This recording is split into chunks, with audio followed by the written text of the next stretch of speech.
today's video, I want to talk about failure. Have you ever tried to do something and then completely failed?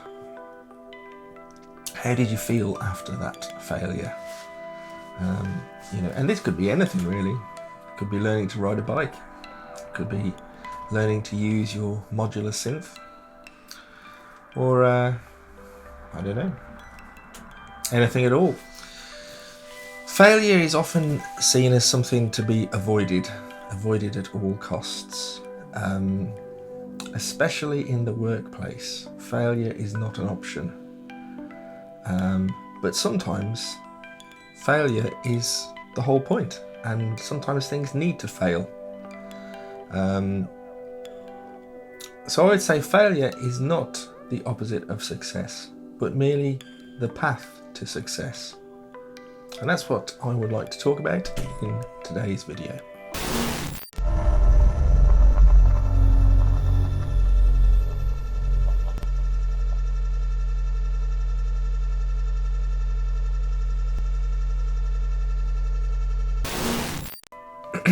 Hello and welcome to today's video. My name is Richard, and if you've not watched one of my videos before, then thank you very much for tuning in.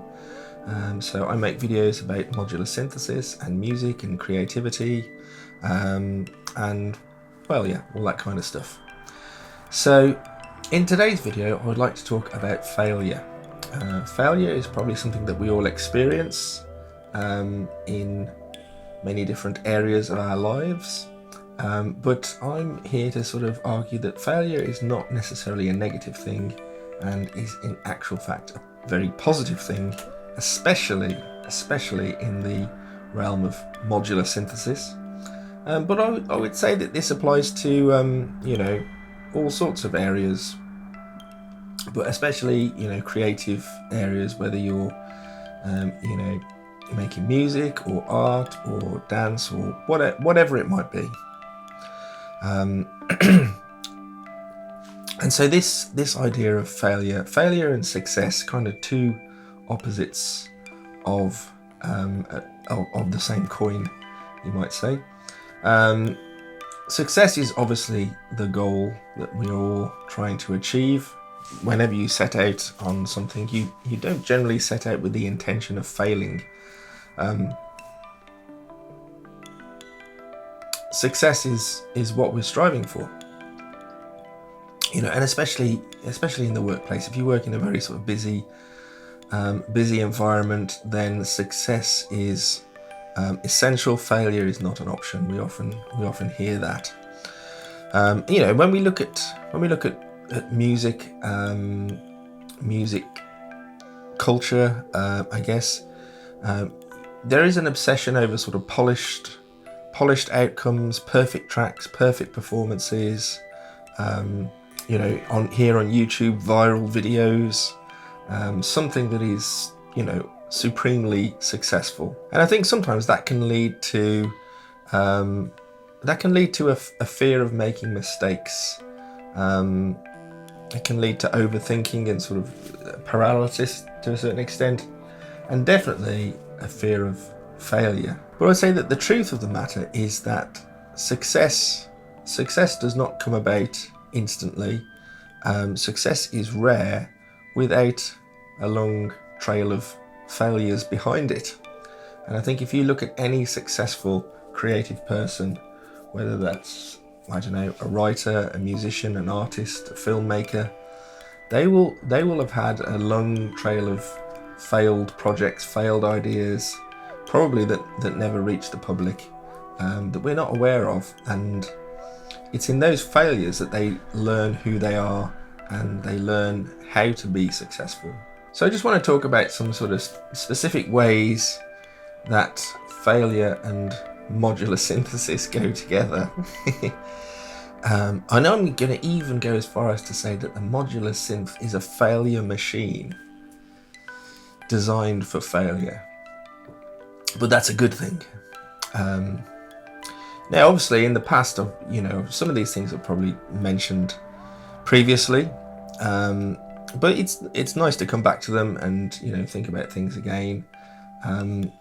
And not everybody watches every single video, so it doesn't hurt to sort of revisit ideas, I think. So as modular synth users, I think we would all agree that a modular synth invites unpredictability, dead ends, happy accidents, and all of these things, they can come about through failed attempts to try out certain ideas.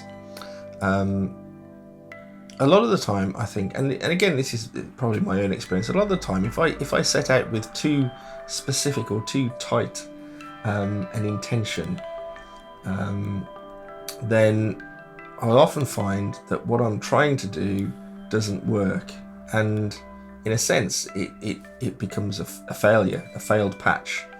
But through the creation of that failure, I will often discover other things that are perhaps more interesting than the original idea that I was trying to create. There's lots of patches that I've done and that I write about in my journal, where the beginning of the sort of the evaluation, if you want to call it that, of the patch or the piece of music starts with this patch started out as patch such and such and such, which failed or was unsuccessful.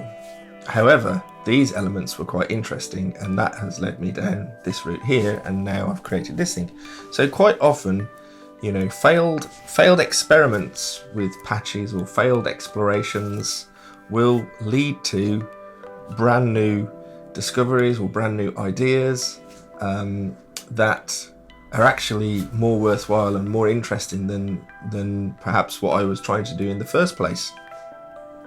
And so that's what I mean by sort of the modular synth is a failure machine, because actually the failures that you get with modular can turn into something very interesting indeed. And of course, it doesn't really matter whether we're talking about modular or painting or whatever.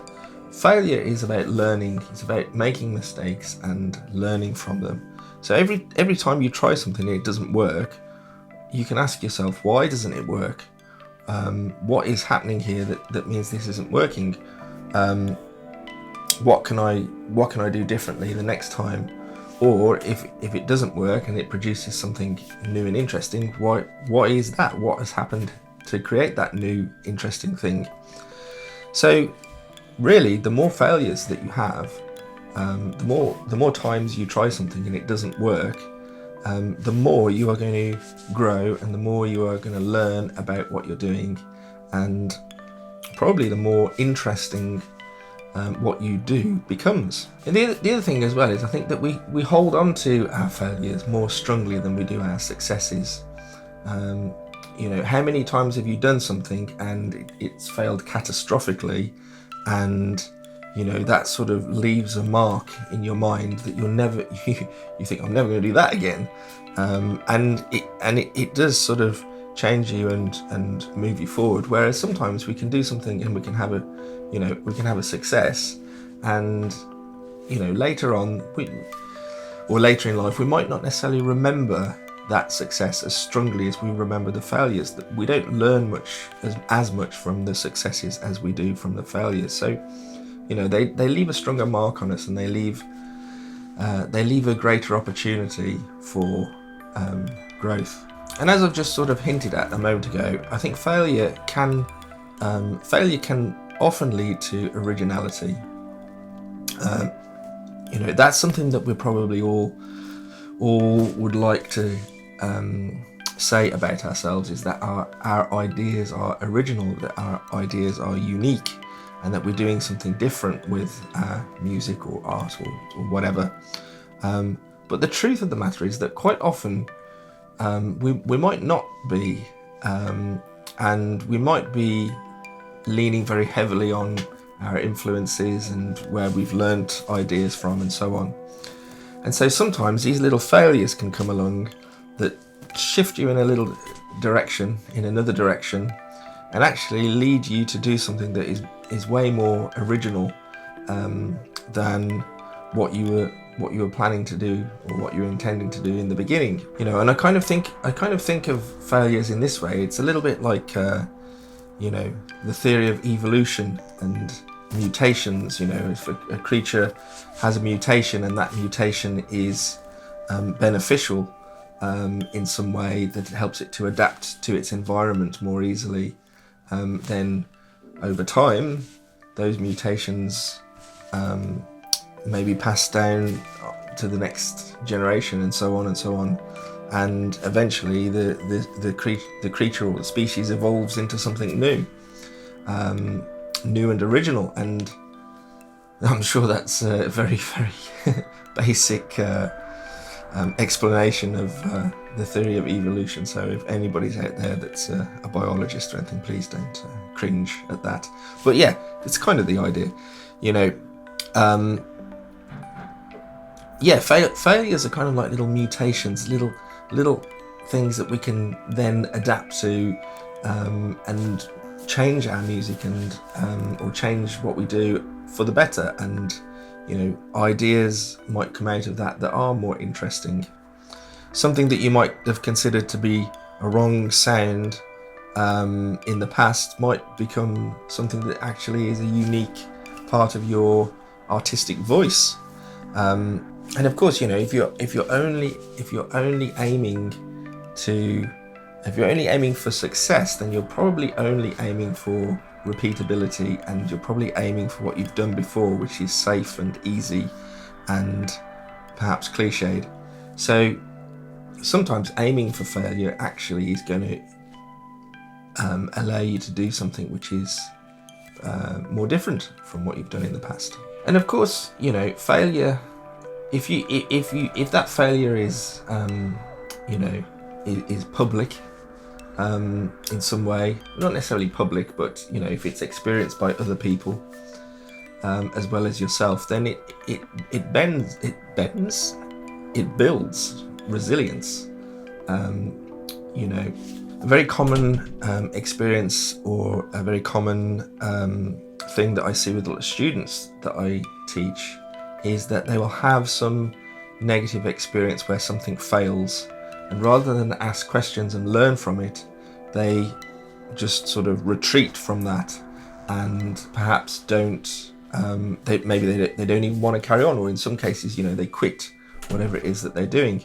That's definitely you know, something that I experienced in the past when I was much younger. I used to there was a time when I sort of pursued creative writing, and I would write, you know, I'd respond to various briefs or calls and write a short story or whatever and send it off, and then have a rejection email. Sometimes you wouldn't even hear anything. And obviously these rejections are part of the process, and probably, you know, what I was writing and what I was creating wasn't good enough, or didn't fit the brief as well as I thought it did. But I know when I received those rejections, I just immediately just felt like, well, I can't do this, then I should just give up. And pretty much that's what happened. I did give up. But rather than receive those rejections and you know, see that as a sign that I am not good enough to do that particular thing, you know, what I should have done was go back and look at my work again and ask questions and see where it could be improved and so on, and see that as an opportunity. And I think as I've gone through life, that is something that I've gotten better at.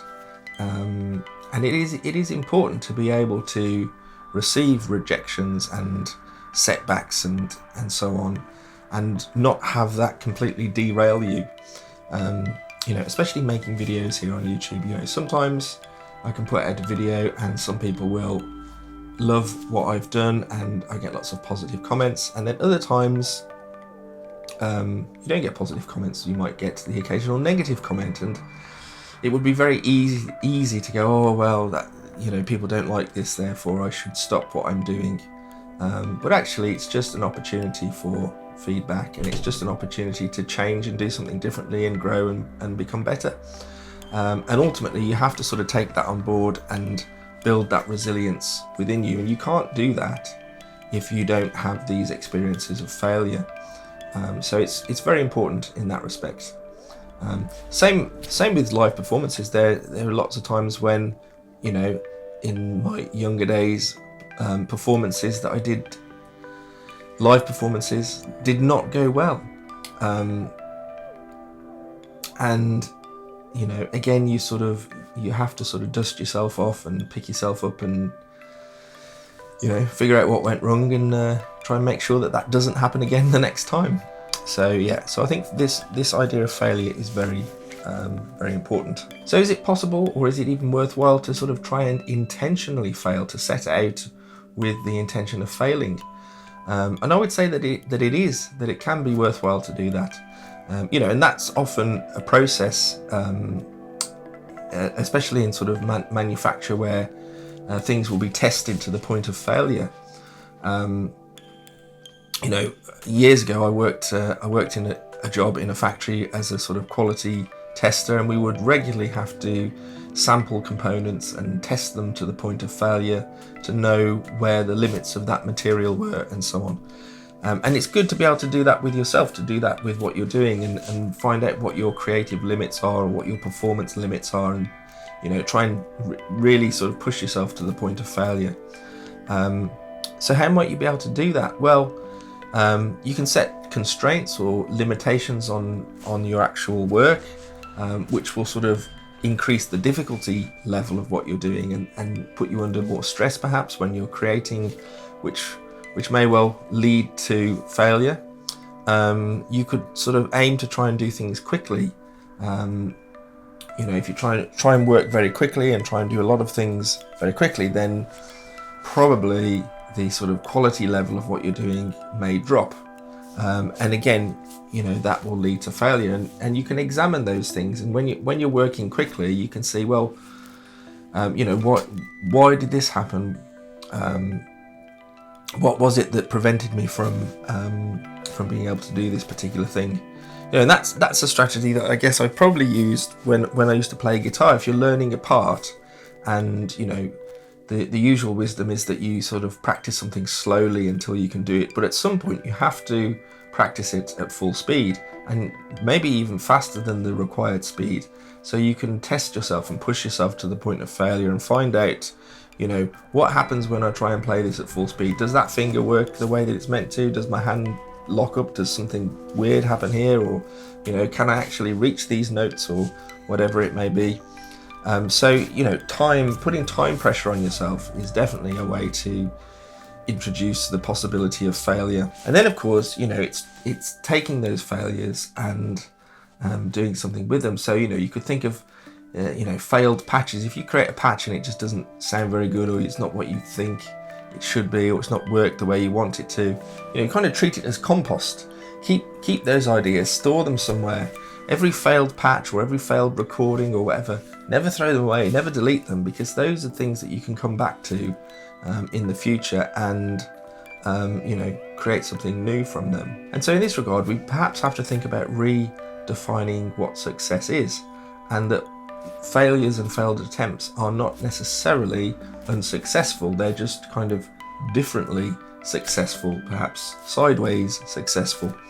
And ultimately, if you finish something, if you attempt something and finish it, and it's not perfect, or it's not what you thought it would be, that doesn't necessarily mean that it's a failure. It's just a different success. So I'd just be interested to hear your thoughts in the comments on this. You know, have you experienced failures, and have you learnt from those, or have they sort of derailed you a little bit? Do you sort of intentionally try and fail? You know, have you ever set failure as a goal?